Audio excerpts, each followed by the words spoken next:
زہرا امام زمن حجت خدا صلوات اللہ علیہ کے ظہور پرنور کی تعاجیل، امام کی صحت و سلامتی، ہماری گناہگار نگاہیں زیارت فرزند زہرا کے قابل ہو جائیں۔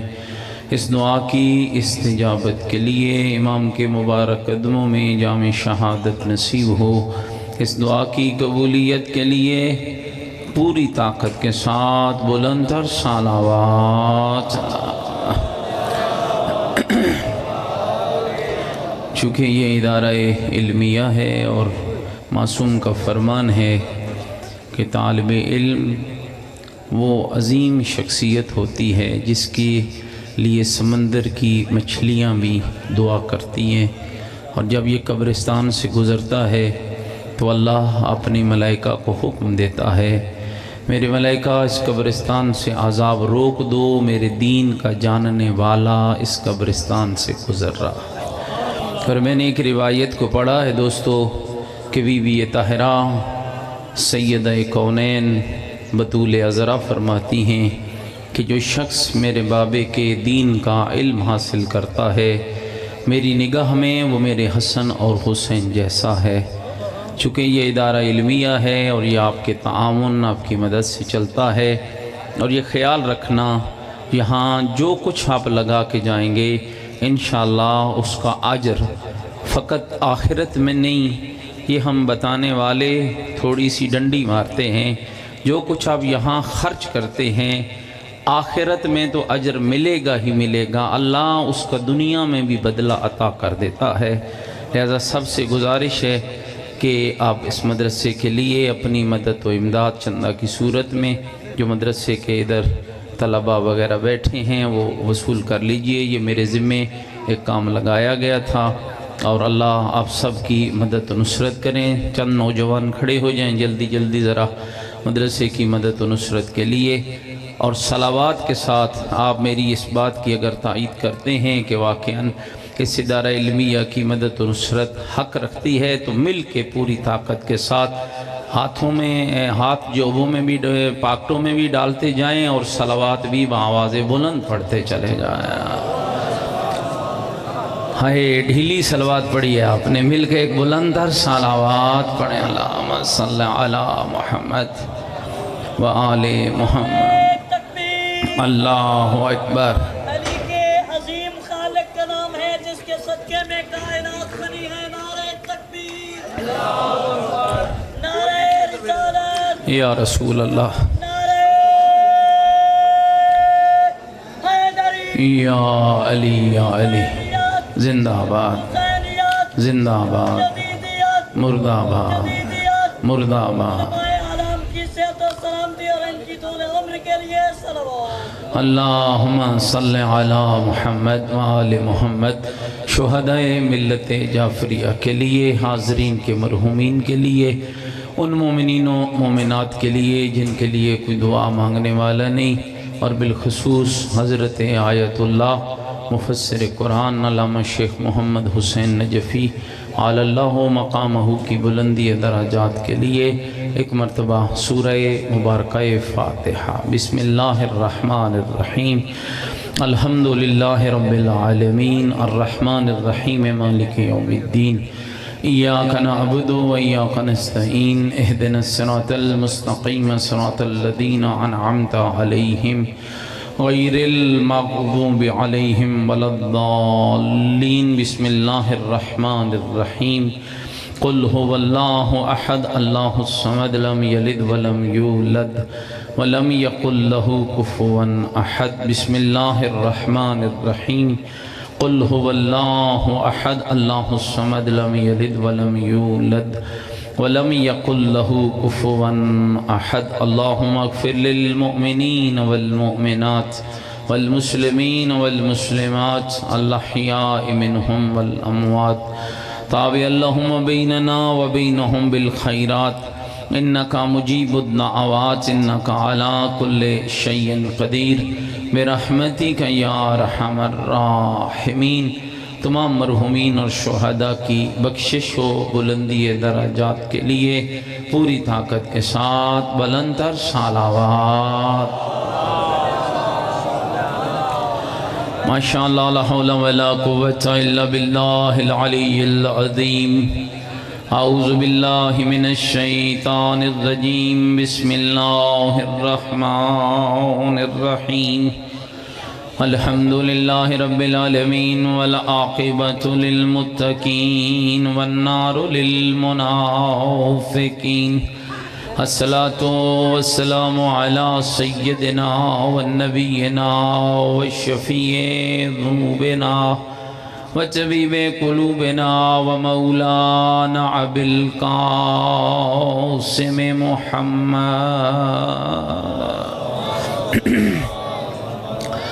وآلہ الطیبین الطاہرین المعصومین المظلومین المنتجبین الذین اذهب اللہ عنہم الرجس وطہرہم تطہیرا ورحمت اللہ علی احبابہم وشیعتہم وموالیہم اجمعین ولعنت اللہ علی اعدائہم ملعونین اما بعد فقد قال الحکیم فی القرآن المجید وقولہ الحق وهو اصدق القائلین بسم اللہ الرحمن الرحیم لئن شکرتم لعزیدنکم ولئن کفرتم ان عذابی لشدید بلند تر صلوات پڑھے اللہ نعرہ تکبیر نعرہ تکبیر نعرہ تکبیر نعرہ رسالت نعرہ رسالت نعرہ حیدری نعرہ حیدری حسینیت مل کے بولے حسینیت اپنی ایمان کا اعلان کریں حسینیت عقیدوں کا اظہار کریں حسینیت نیکیوں کا وعدہ کریں حسینیت سیرت آل محمد علیہ السلام پر چلنے کا عہد کریں پوری طاقت سے جواب دیں حسینیت قرآن اور آل بیت سے محبت کا دم بھریں پوری جرت سے جواب دیں حسینیت یزیدیت یزیدیت یزیدیت بلندر صلوات اللہم صلی میرے ساتھ قابل احترام بزرگوں عزیز و دوستوں حمد ہے اس اللہ کے لیے کہ جس اللہ نے دنیا کی گندگیوں سے بچا کر محبت اہل بیت جیسی نعمت عطا کی ہے یہ عطائے پروردگار ہے شیعہ ہونا عزادار ہونا مومن کہلوانا مکتب اہل بیت کا پیروکار کہلوانا یہ آپ کی اور میری ذاتی کاوش نہیں ہے آپ کا اور میرا ذاتی کمال نہیں ہے میرے اللہ کی عطا ہے بقول پیغمبر اللہ جب کسی پہ راضی ہوتا ہے تو اسے آل محمد کا محب بنا دیتا ہے اللہ جب کسی کو پسند کرتا ہے اور یقین جانیے زندگی میں کئی ایسے مواقع آتے ہیں جہاں انسان کو پتہ چلتا ہے کہ مکتب اہل بیت کی ارزش قیمت اہمیت عزت توقیر کیا ہے یہ ہمارے لیا کے علاقے میں کوئی 1-2 ہفتے پہلے ایک بی بی فوت ہوئی اس کا جنازہ ہوا جنازے کے بعد لوگوں نے اٹھایا جنازہ اور بھاگ پڑے کتنی ضرورت ہوتی ہے اس مرنے والے کو اللہ کے ساتھ رابطے کی دعا نہیں مانگی فاتحہ نہیں پڑھی کا ضرورت نہیں ہے مانگنے کی یقین جانے مجھے جب وہ خبر ہوئی تو اتفاق ایسا تھا کہ انہی کے خاندان میں ایک مومنہ بی بی کی برسی کی مجلس پہ مجھے جانا تھا تو وہاں پر دوران مجلس میں نے یہ جملہ کہا مجھے فخر ہے کہ میں علی کا شیعہ ہوں مجھے فخر ہے کہ میں حسین ابن علی کا عزادار ہوں مجھے فخر ہے کہ اللہ نے مجھے 14 معصوم عطا کیے مجھے فخر ہے کہ اللہ نے علی سے لے کر مہدی تک مجھے ایسے امام عطا کیے دعا رابطہ ہے بندے کا رب کے ساتھ شیعو تم کتنے خوش نصیب ہو اللہ نے اپنے ساتھ رابطہ کرنے کے لیے تجھے 14 زبانیں عطا کی ہیں۔ کوئی میری گل سمجھ آندی پئی ہے نا؟ 14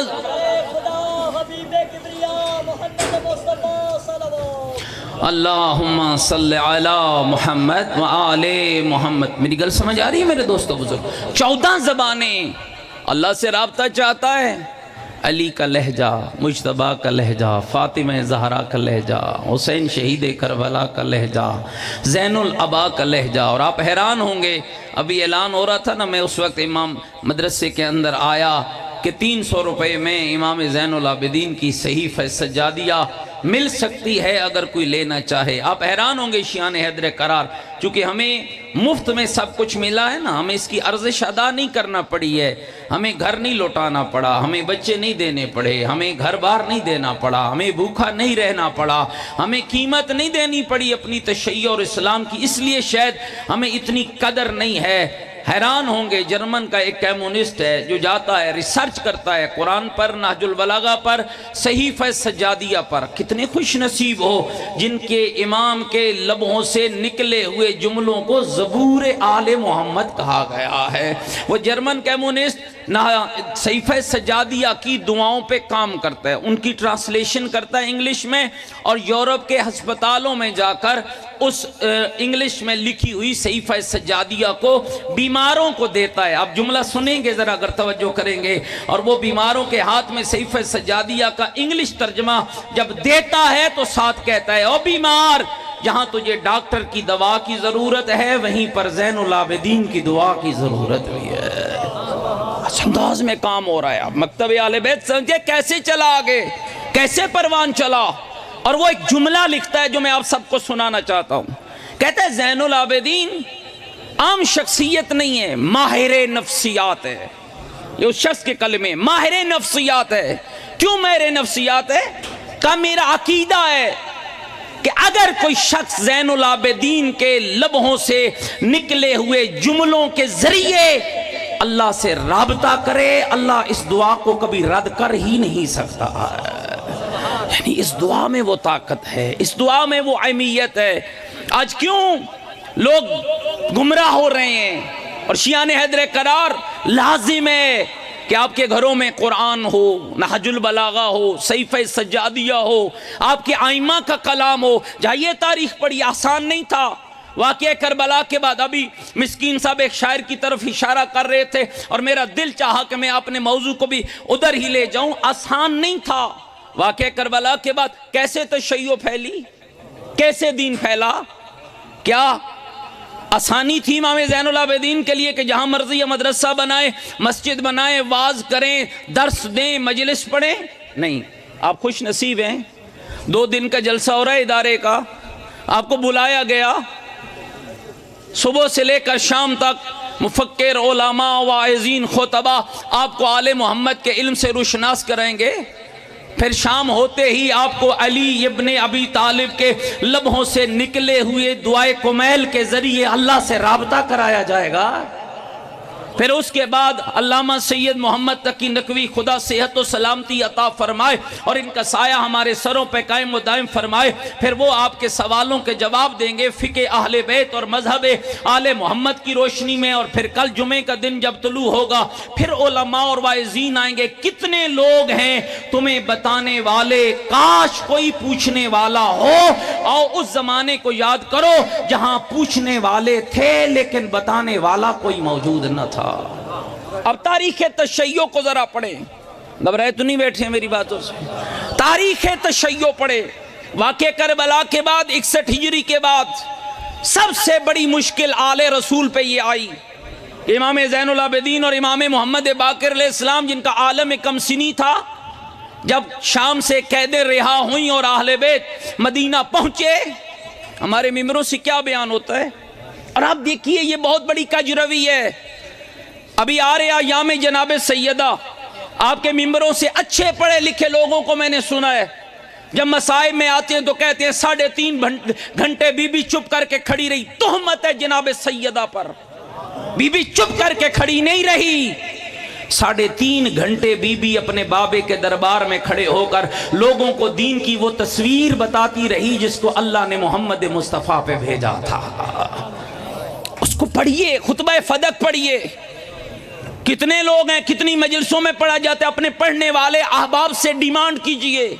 مدارس کے علماء، جب مدارس میں جلسہ ہوتا ہے علماء کو موضوع دیجئے، ہمیں بی بی کا خطبہ فدق سنائیں۔ مومنین آپ حیران ہوں گے کتنا مشکل لمحہ تھا۔ 30 عورتوں کے جھرمٹ میں نبی کی بیٹی اپنے بابے کے دربار میں اس وقت گئی جب دربار پیغمبر اور مسجد نبوی لوگوں سے کھچا کھچ بھری ہوئی تھی۔ انصار بھی تھے، مہاجر بھی تھے، اور بی بی نے 3.5 گھنٹے وہاں پر خطبہ دیا جس کا آغاز اللہ کی توحید سے کیا، اپنے بابا محمد کی رسالت کا ذکر کیا، اپنے شوہر علی کی ولایت کا ذکر کیا، اور کمال یہ ہے ایک ایک عبادت کا ذکر کر کے میری آقا زادی نے مدینے والوں کو سمجھایا۔ نماز واجب ہے تو فلسفہ نماز کیا ہے، روزہ واجب ہے تو فلسفہ روزہ کیا ہے، حج واجب ہے تو فلسفہ حج کیا ہے، غیبت حرام ہے تو فلسفہ حرام کیا ہے، شراب حرام ہے تو فلسفہ کیا ہے۔ اور پھر بی بی نے لوگوں کو باور کرایا، بھرے دربار میں کھڑے ہو کر بی بی نے یہ جملے کہے، الحمدللہ الذی جعل امامتنا نظاما للملہ، حمد ہے اس اللہ کے لیے جس نے ہماری امامت کو ملت کا نظام قرار دیا ہے۔ اس کو سمجھیے، حمد ہے اس اللہ کے لیے جس نے ہماری امامت اور ولایت کو نظام ملت اور فرقوں سے بچنے کا ذریعہ قرار دیا ہے۔ اور وہ آسان لمحہ نہ تھا جب میری آقا زادی کے یہ جملے چیر گئے لوگوں کے کلیجوں کو، جب کہا یا ایھا الناس اعلموا انی فاطمہ، لوگوں مجھے پہچانو میں فاطمہ زہرا ہوں، ابھی محمد المصطفیٰ، میں وہ ہوں جس کا بابا محمد مصطفیٰ ہے، میں وہ ہوں جن کے گھر میں قرآن نازل ہوا ہے، میں وہ ہوں جنہوں نے لوگوں کو طرز عبادت سکھایا ہے۔ اور ایسی ہی مشکل تھی امام زین العابدین پر، اس سے بھی زیادہ مشکل کہ امام کو خطبہ دینے کی اجازت نہ تھی، امام کو مدرسہ بنانے کی اجازت نہ تھی۔ یہ کیا سازش تھی؟ چاہتا تھا یزید اور یزید کے کرندے کہ جب امام زین العابدین خطبہ نہیں دیں گے، واعظ نہیں کریں گے، مجلس نہیں پڑھیں گے، تو آہستہ آہستہ کربلا کا واقعہ ختم ہو جائے گا، آل محمد کی دین اور ان کی شریعت اور ان کی باتیں نہیں پہنچ پائیں گی لوگوں تک، اور بنو امیہ راج کرے گی۔ لیکن میں کہتا ہوں شیعان حیدر کرار کتنے خوش نصیب ہو جن کو اللہ نے زین العابدین جیسا حکیم مولا عطا کیا ہے۔ اس کو توجہ سے سنیں، امام نے کیا کیا؟ دنیا کے مختلف علاقوں سے غلاموں کو خریدا، مصر سے، لبنان سے، ایران سے، عراق سے، عرب سے، عجم سے، ہر سال کچھ غلام جن کی روایتوں میں تعداد مختلف ہیں، 15، 20، 40، 50 خرید کر لاتے ہر سال۔ اور کیا کرتے؟ یزیدی سمجھتے کہ امام کاروبار کے لیے، کھیتی باڑی کے لیے، کام کاج کے لیے غلام لا رہا ہے، اور امام پورا سال انہیں اپنے گھر میں رکھ کر ہاتھوں سے نوالے کھلا کر نان محمد کا دین سکھاتے ہیں، داد علی کی علم کی پیاس بجھاتے۔ اور جب عید کا چاند نمودار ہونے کے قریب ہوتا ہے نا، امام انہیں راہ خدا میں آزاد کرتے اور فرماتے جاؤ، جہاں سے آئے ہو وہیں پلٹ جاؤ، مصر سے آئے ہو مصر جاؤ، لبنان سے آئے ہو لبنان جاؤ، ایران سے آئے ہو ایران جاؤ، عرب سے آئے ہو عرب جاؤ، عجم سے آئے ہو عجم جاؤ، جہاں سے آئے ہو وہیں پلٹ جاؤ۔ مولا ہم کیا کریں؟ امام پہلا اعلان کرتے، توجہ کرنا، جاؤ زین العابدین نے تمہیں راہ خدا میں آزاد کر دیا ہے، آئے تھے غلام بن کر، جاؤ آزاد ہو کر، لیکن یہ خیال رکھنا جہاں سے آئے ہو وہاں پلٹ کر جاؤ، جو میں نے سکھایا ہے اسے لوگوں تک پہنچاؤ تاکہ زمانے کو خبر ہو جائے حسینیت کیا ہوتی ہے اور یزیدیت کیا ہوتی ہے۔ کیوں پھیلی ہے وہ؟